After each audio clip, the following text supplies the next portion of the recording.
1919 April മാസം 13-ാം തീയതി വൈശാഖി ദിനത്തിൽ അമൃത്സർ പട്ടണത്തിലെത്തിയ 20,000-ൽ പരം ആളുകൾ ജാലിയൻവാല ബാഗ് മൈതാനത്തിലേക്ക് ഒഴുകിയെത്തി സ്വാതന്ത്ര്യ സമര പോരാട്ടത്തിൽ പങ്കെടുക്കാൻ. ഒന്നാം ലോകമഹായുദ്ധത്തിൽ പങ്കെടുത്ത് തിരിച്ചെത്തിയ ഇന്ത്യക്കാരായ സൈനികർക്ക് ജോലിയോ മറ്റ് വരുമാന മാർഗമോ ഇല്ലാതിരുന്നത് അവരെ തീർത്തും അസംതൃപ്തരാക്കി. പഞ്ചാബ് എന്നും ബ്രിട്ടീഷുകാർ അപകട മേഖലയായിട്ടാണ് കണ്ടിരുന്നത്. അമേരിക്കയിൽ തൊഴിലന്വേഷിച്ചു പോയ പഞ്ചാബികൾക്ക് അവിടെ നേരിട്ട വർഗപരമായ വിവേചനം അത് അവരെ വെള്ളക്കാർക്കെതിരെ പൊതുവെ പ്രതികരിക്കുന്നതിന് പ്രേരിപ്പിച്ചു. ബ്രിട്ടീഷ് ഭരണത്തെ എത്രയും വേഗം തൂത്തെറിയണമെന്ന് വാദിക്കുന്ന ഗദ്ദാർ പാർട്ടിയുടെ സാന്നിധ്യം ബ്രിട്ടനെ അലോസരപ്പെടുത്തിക്കൊണ്ടിരുന്നു. അതിനിടെയാണ് 1919 മാർച്ച് മാസത്തിൽ റൗലറ്റ് ആക്ട് പാസ്സായത്. റൗലറ്റ് ആക്ട് പ്രകാരം ബ്രിട്ടീഷുകാർക്ക് ആരെയും എവിടെ വെച്ചും അറസ്റ്റ് ചെയ്യാമെന്നും വിചാരണയില്ലാതെ തടവിലിടാമെന്നും നേരിട്ട് ശിക്ഷ കൊടുക്കാമെന്നും ബ്രിട്ടീഷ് ഉദ്യോഗസ്ഥർക്ക് അധികാരം നൽകി. ബ്രിട്ടീഷ് ഗവൺമെന്റിനെതിരെ പ്രതികരിക്കുന്നവരെയൊക്കെ റൗലറ്റ് ആക്ടിന്റെ മറവിൽ പിടികൂടി ജയിലിൽ അടയ്ക്കാൻ തുടങ്ങി. ഇത് ഇന്ത്യക്കാരെ പ്രകോപിപ്പിച്ചു. മഹാത്മാഗാന്ധി ഏപ്രിൽ 8 റൗലറ്റ് ആക്ടിനെതിരെ ദേശവ്യാപകമായ പ്രക്ഷോഭത്തിന് ആഹ്വാനം ചെയ്തു. രാജ്യത്ത് റൗലറ്റ് ആക്ട് നടപ്പിലാക്കാനുള്ള ബ്രിട്ടീഷ് ഗവൺമെൻറ്റിൻ്റെ തീരുമാനം ആളുകൾക്ക് അപ്പീൽ കൊടുക്കാനുള്ള അധികാരമില്ലാതെ ഏകപക്ഷീയമായി പോലീസിന് രാജ്യവിരുദ്ധ നിയമപ്രകാരം അല്ലെങ്കിൽ രാജ്യത്തെ ജനങ്ങളെ ദേശവിരുദ്ധരായി പ്രഖ്യാപിച്ചുകൊണ്ട് ജയിലിലടയ്ക്കാനുള്ള പ്രത്യേകമായ സവിശേഷമായ അധികാരം ഇത് രാജ്യത്തെ ജനങ്ങളെ ബ്രിട്ടനെതിരെ തിരിയാൻ പ്രേരിപ്പിച്ചു. റൗലറ്റ് ആക്ടിനെതിരെ നടന്ന പ്രക്ഷോഭത്തിൽ നേതൃത്വം നൽകിയിരുന്ന പഞ്ചാബിലെ 2 ജനകീയ നേതാക്കളായിരുന്നു ഡോക്ടർ സൈഫുദ്ദീൻ കിച്ലുവും ഡോക്ടർ സത്യപാലും. ഹിന്ദു മുസ്ലിം ഐക്യത്തിൻ്റെ പ്രതീകമായിരുന്നു ഇരുവരും. 1919 ഏപ്രിൽ മാസം 9 ഡോക്ടർ സൈഫുദ്ദീൻ കിച്ലുവിനെയും ഡോക്ടർ സത്യപാലിനെയും പഞ്ചാബ് ഗവർണറായ മൈക്കൽ ഒ ഡയർ അറസ്റ്റ് ചെയ്യാൻ ഉത്തരവിട്ടു. ഡെപ്യൂട്ടി കമ്മീഷണറായ ഇർവിൻ ഇരുവരെയും വീട്ടിലേക്ക് അതിഥികളായി ക്ഷണിച്ചു വരുത്തി അറസ്റ്റ് ചെയ്ത് ധർമ്മശാലയിലേക്ക് നാടുകടത്തി.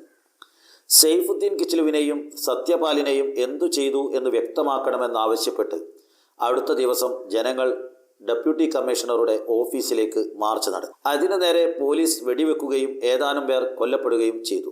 ഇതോടെ ഇളകി മറിഞ്ഞ ജനക്കൂട്ടം ബ്രിട്ടീഷുകാരെ എവിടെ കണ്ടാലും ആക്രമിക്കുന്ന സ്വഭാവത്തിലേക്ക് മാറി.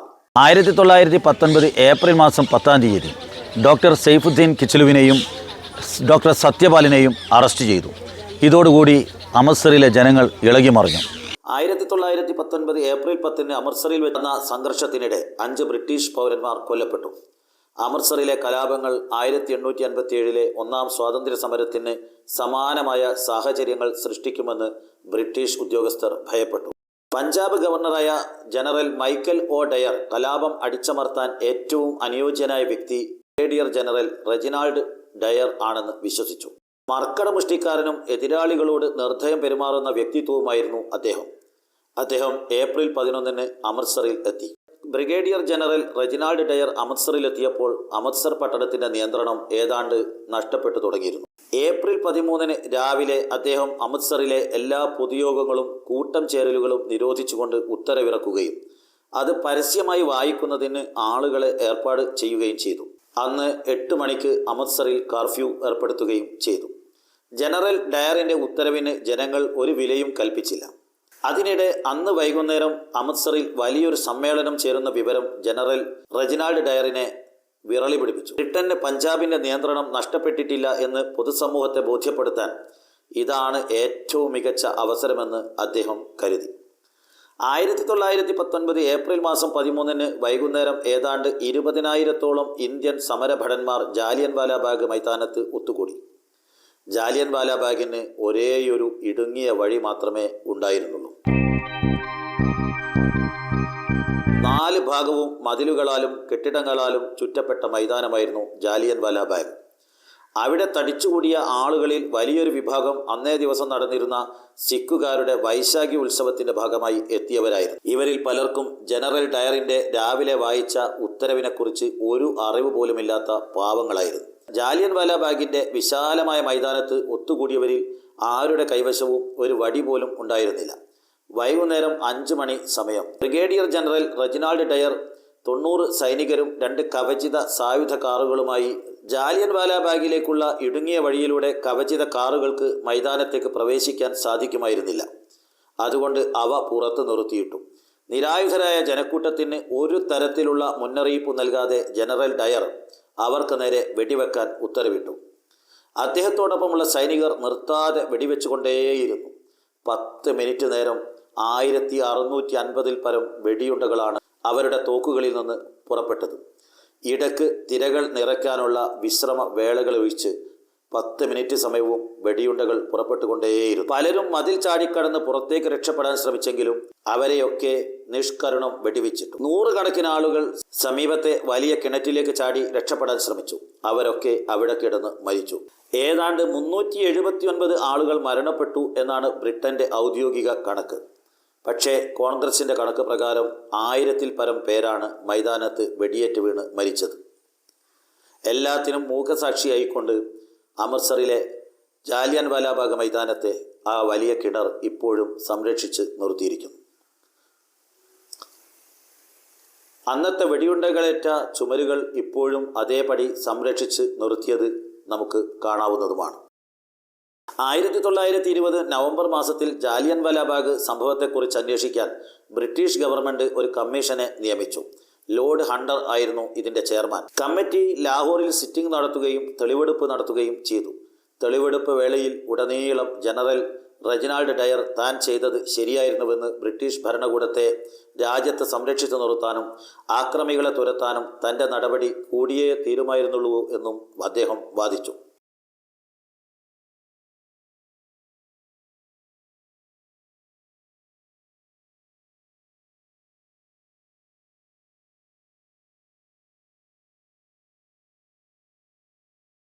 എന്നാൽ കമ്മിറ്റി ബ്രിഗേഡിയർ ജനറൽ റെജിനാൾഡ് ഡയറും പഞ്ചാബ് ഗവർണറായിരുന്ന മൈക്കൽ ഒ ഡയറും അമിതാധികാര പ്രയോഗവും അംഗീകരിക്കാൻ കഴിയാത്ത ആക്രമണങ്ങളും നടത്തിയെന്ന് കണ്ടെത്തി.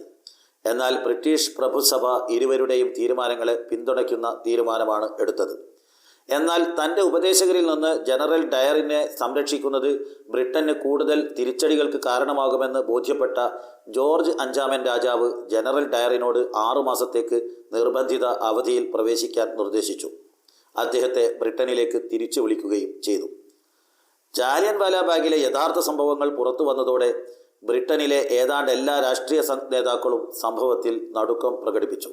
തനിക്ക് ചിന്തിക്കാൻ കേവലം 10 സെക്കൻഡ് സമയമേ ലഭിച്ചുള്ളൂ എന്നും താൻ അതിനുള്ളിൽ തീരുമാനമെടുത്തു എന്നുമായിരുന്നു ബ്രിഗേഡിയർ ജനറൽ റെജിനാൾഡ് ഡയർ പറഞ്ഞത്. ജനവികാരം ജനറൽ ഡയറിനെതിരെ തിരിഞ്ഞു തുടങ്ങിയതോടെ ബ്രിട്ടീഷ് സർക്കാർ അദ്ദേഹത്തോട് ജോലിയിൽ നിന്ന് രാജിവെക്കാൻ ആവശ്യപ്പെട്ടു.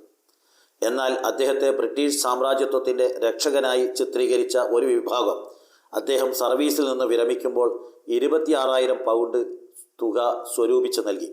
ഇത് അക്കാലത്തെ ഇന്ത്യയുടെ 10 ലക്ഷം രൂപയ്ക്ക് തുല്യമായിരുന്നു. നിരായുധരായ ജനക്കൂട്ടത്തിന് നേരെ ബ്രിട്ടീഷ് സേന നടത്തിയ അതിക്രൂരമായ പൈശാചികമായ വെടിവെപ്പിൽ 100 കണക്കിന് ആളുകൾ മരിച്ചു വീണപ്പോൾ അതിനെതിരെ വിൻസ്റ്റൺ ചർച്ചിലിനെ പോലെയുള്ള ബ്രിട്ടീഷ് നേതാക്കൾ രംഗത്ത് വന്നു. അക്കാലത്ത് യുദ്ധ ചുമതലയുണ്ടായിരുന്ന ഉദ്യോഗസ്ഥൻ കൂടിയായിരുന്നു വിൻസ്റ്റൺ ചർച്ചിൽ. പക്ഷേ ബ്രിട്ടീഷ് പ്രഭുസഭ ഹൗസ് ഓഫ് ലോർഡ്സ് ജനറൽ ഡയറിൻ്റെ പ്രവർത്തനത്തെ ശ്ലാഘിക്കുകയും അദ്ദേഹത്തെ അഭിനന്ദിക്കുകയും പഞ്ചാബിനെ രക്ഷിക്കുകയും ചെയ്തു എന്നാണ് അഭിപ്രായപ്പെട്ടത്.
ജാലിയൻ വാലാബാഗ് സംഭവം ഇന്നും ബ്രിട്ടനെ തുറിച്ചു നോക്കുന്ന ചരിത്ര യാഥാർത്ഥ്യമാണ്.